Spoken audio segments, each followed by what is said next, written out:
সময় তাকে দেখি ছোট্ট একটা মাদ্রাসার বালক, বয়স হতে পারে আনুমানিক 9 কিংবা 11 বছর। ছেলেটা স্টেজের ডান দিকে একবার, বাম দিকে একবার, এভাবে সামন দিয়ে 2-3 বার 4 বার হাঁটা চলাফেরা করতেছে। আমার দিকে এতিমের মতো করে তাকাচ্ছে। হঠাৎ করে কেন যেন ধমক দিলাম, বেটা কোরআনের মাহফিল বেয়াদবি করো কেন? বসে আলোচনা শোনো। তুমি মাদ্রাসার ছেলে হয়ে যদি এরকম করো, সাধারণ ছেলেগুলি কি করবে?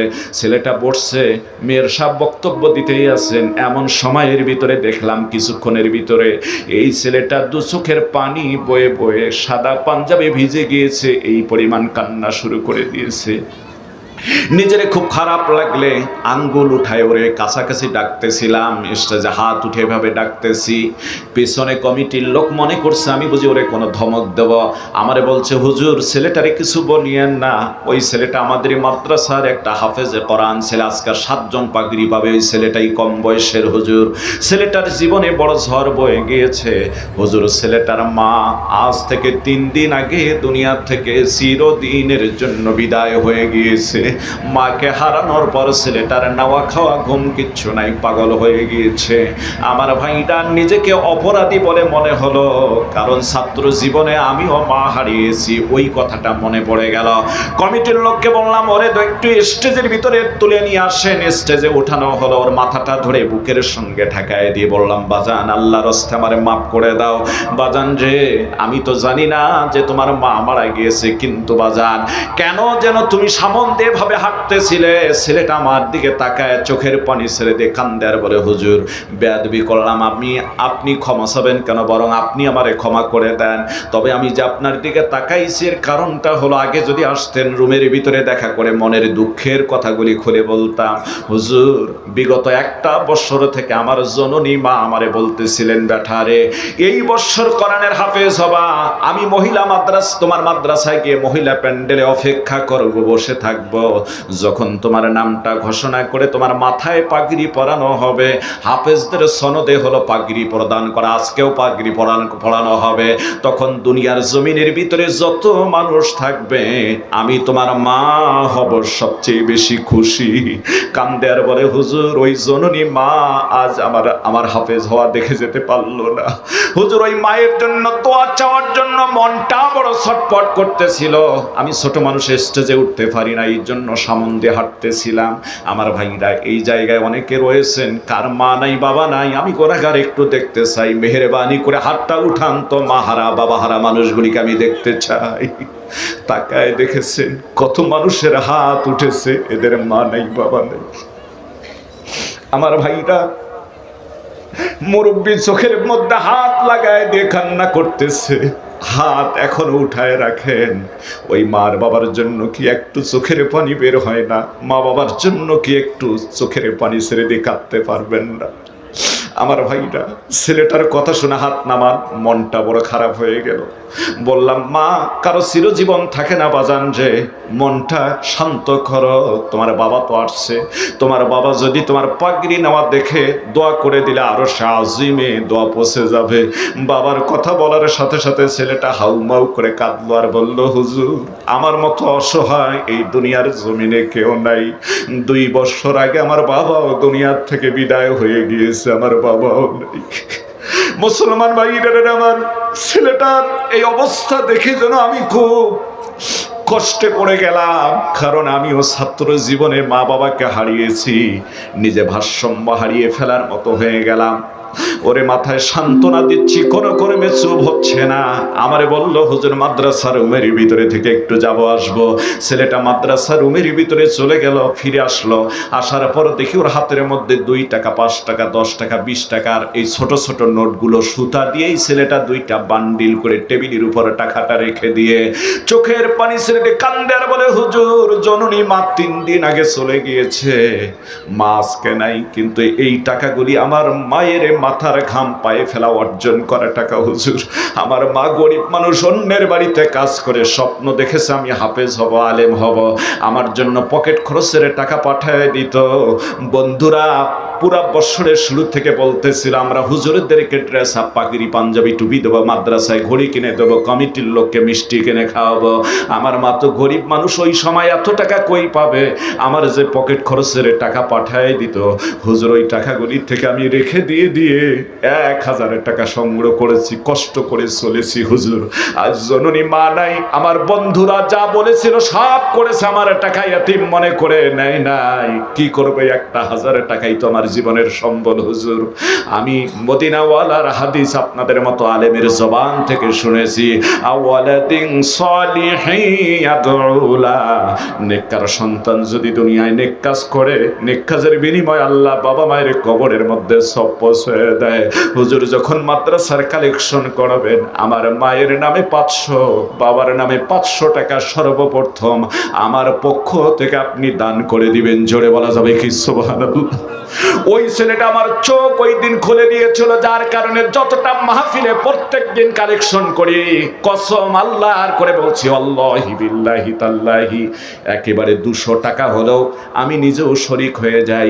আমার ভাইরা, যে আলোচনাটা শোনালাম আপনাদেরকে, সন্তান যদি নেককার হয়, বাবা মা কবরে বসে বসে সব পেয়ে যায়। এই মুহূর্তে বহু মানুষ হাত উঠেছেন, মা নাই বাবা নাই। তাই তো মাঝে মাঝে আমি বলে থাকি, বাবা তুমি কেমন আছো ছোট্ট মাটির ঘরে, তোমার কথা হৃদয় মাঝে পড়ছে বারে বারে। বাবা গো বাবা, বাবা গো বাবা, কত আদর কত স্নেহ তোমার কাছে পেলাম, সব কিছু হারিয়ে আজকে নিঃস্ব হয়ে গেলাম।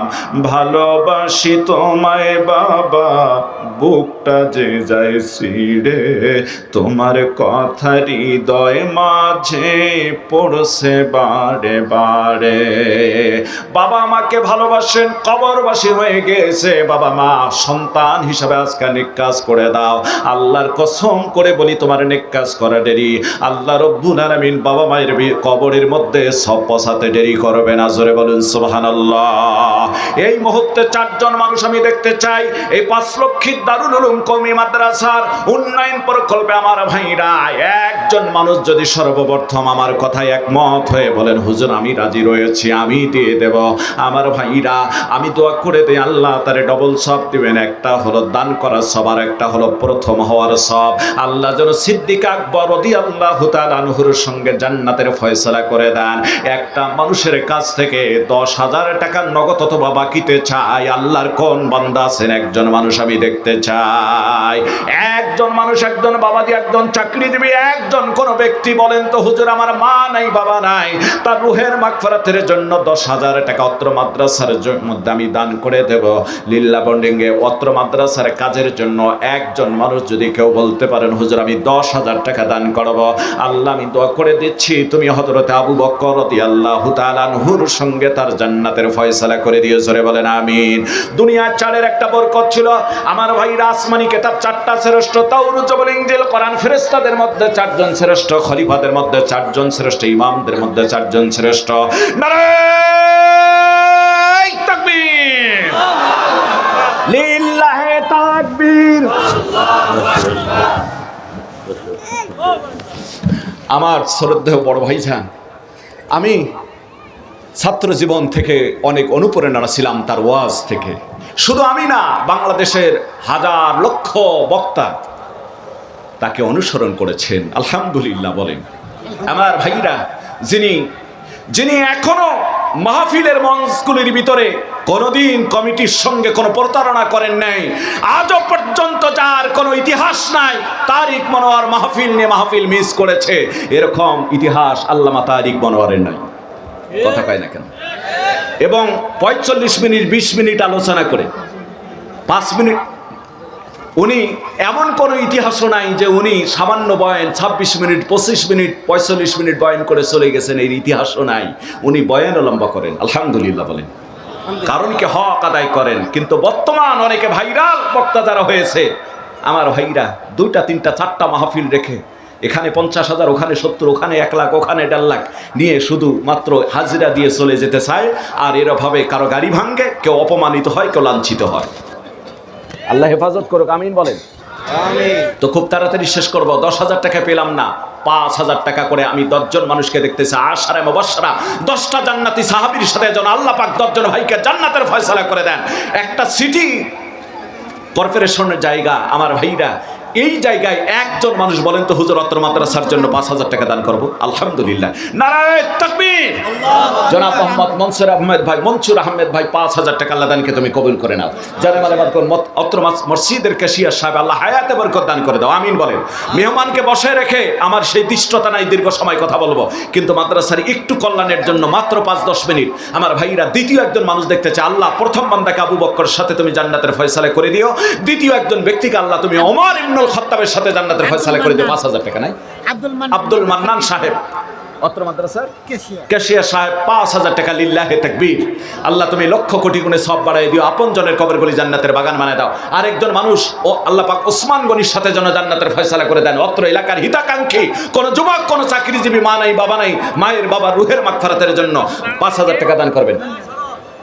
আরেকজন মানুষ সামন থেকে নাই, জলদি করে বলেন আমার ভাইরা,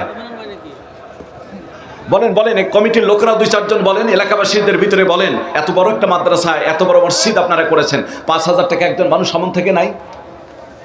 আল্লাহু আকবার বলেন ভাইজান, আছেন? পিছন থেকে একজন হাত উঠে বলেন তো, ওই যে হাত উঠেছে, একটু যান না, আছে? আপনারা লোক না থাকলে তো পাবেন না, হাত উঠেছে। ভাই একটু আসেন, আপনার মোবাইল নাম্বারটা সহ দিয়ে যান, আল্লাহ তাআলা কবুল করে নেও। আমাদের মেহমানকে কাছে থেকে দেখেন, প্রয়োজনে স্টেজে উঠে আসেন, আমি ওনার সঙ্গে আপনার হাতের মুসাফাটা করে দেওয়া হয়, একটু আসেন। একজন মানুষ 5,000 নাই আর সামন থেকে? 10টা মানুষ 2,000 টাকা করে নগদ দান করবেন।